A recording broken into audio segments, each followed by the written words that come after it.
లబ్ధిదారులు ఆ రెండు వెరిఫై చేసి కేటాయిస్తాం.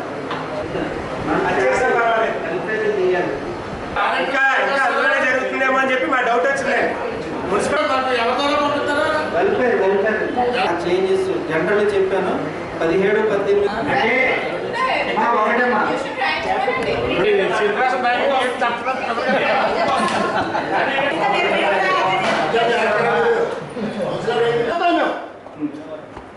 గవర్నమెంట్ తో పనిచేస్తారు. మీరు ప్రభుత్వం బాగోలేదని కొంచెం మందిని చాలా మందిని ఆఫీసుల్లో తిరుగుతున్నారు.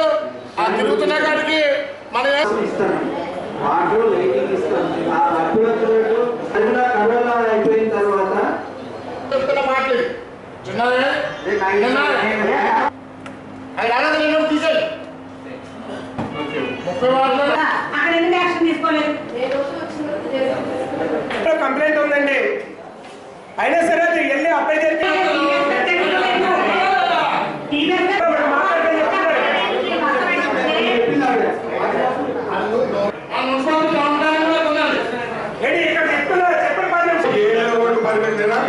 తెచ్చుకుంటారండి. కనీసం మౌలిక వసతులైనటువంటి తాగునీరు అడుగుతున్నారు. దాని ఓటర్ వల్ల మీరు చెప్పినటువంటి ఏరియాకి కొంచెం మరి ముఖ్యంగా చెప్తున్నా, నీటికి ఎటువంటి ఇబ్బంది లేదు, కావాల్సినంత నీరు వస్తుంది. టైం వాళ్ళ 300 చదరపు గజాలు రిజిస్ట్రేషన్ ఇల్లేంద్ర గ్రామ పంచాయతీ జీతాలు వస్తాయి, సక్రంగా కూర్చుంటారు. అది మెయిన్ ప్రాబ్లం. ఫస్ట్ అధికారులు వీళ్ళందరూ కూడా దాడి చేసి అది ఖాళీ చేయించినారు అని చెప్పి గౌరవ ఎమ్మెల్యే గారిని రోడ్డు బైఠాయించి వాళ్ళు ధర్నా అయితే చేశారండి. దాని మీద గౌరవ కౌన్సిలర్స్కి తెలుసో తెలియదో కానీ దాని మీద కొద్దిగా వివరణ ఇవ్వండి. ఇప్పుడు మన మున్సిపాలిటీదా లేకపోతే వేరేదా?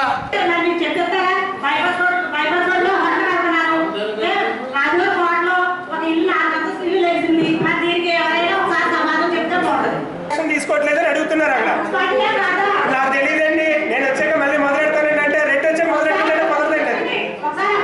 ప్రీవియస్ కూడా ఏం జరిగిందో అక్కడి నుంచి కూడా చూసుకోవాలి. మీరు సీట్లోకి వచ్చిన తర్వాత కమిషనర్ గారైనా అధికారులు ఎవరైనా సరే అయినా సరే అంటే అది నాకు సంబంధం లేదు, నా అండర్లో జరగలేదంటే కుదరదమ్మా. అది వచ్చిన తర్వాత ఏం జరిగాయి, గతంలో ఏం జరిగి ఇప్పుడు ఏం జరుగుతున్నాయి అన్న చూడాలండి. కౌన్సిల్ అడుగుతారు లేదా ప్రజలే అడుగుతారు.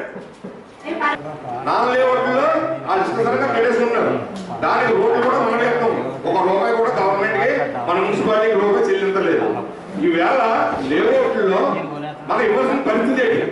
పర్మిషన్ రోడ్లు లేవు, డ్రైన్స్ లేవు, వాటర్ సప్లై లేదు, పార్క్ సైడ్ డెవలప్మెంట్ లేదు. లేకుండా మనం లేఅవుట్లు పర్మిషన్ నిలబెట్టుకోవడానికి ఎందుకు ఇవ్వాలి సార్? నీటికి ఎటువంటి ఇబ్బంది లేదు, కావాల్సినంత నీరు వస్తుంది టైం ప్రకారం. కానీ అది శుద్ధిగా లేదు. మా వార్డులో పర్టికులర్గా అదే నీరు తాగి జనాలు ఉన్నారు కాబట్టి, పైగా ఊరికి చివరన ఉన్న మా మూలంలో ఉన్నటువంటి మా వార్డులు కాబట్టి మీరు దాని మీద ప్రత్యేకమైనటువంటి శ్రద్ధ వహించవలసిందిగా మరొకసారి కోరుతున్నాం.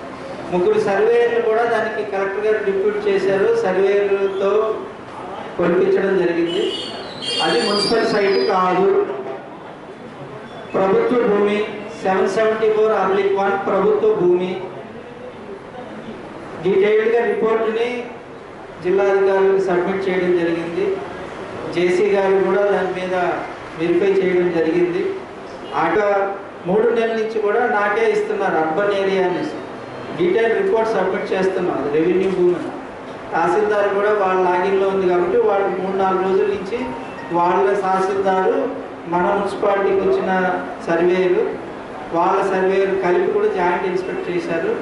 అది రెవెన్యూ స్థలము 1.5 ఏకర్ పైచిలుకు రెవెన్యూ స్థలము పూర్తిగా ఉంది. ఆ రెవెన్యూ స్థలంలో ఈ పాయింట్కి పక్కగా ఈ పాయింట్ కూడా 95% రెవెన్యూ స్థలంలోనే ఫాలిన్ అయింది.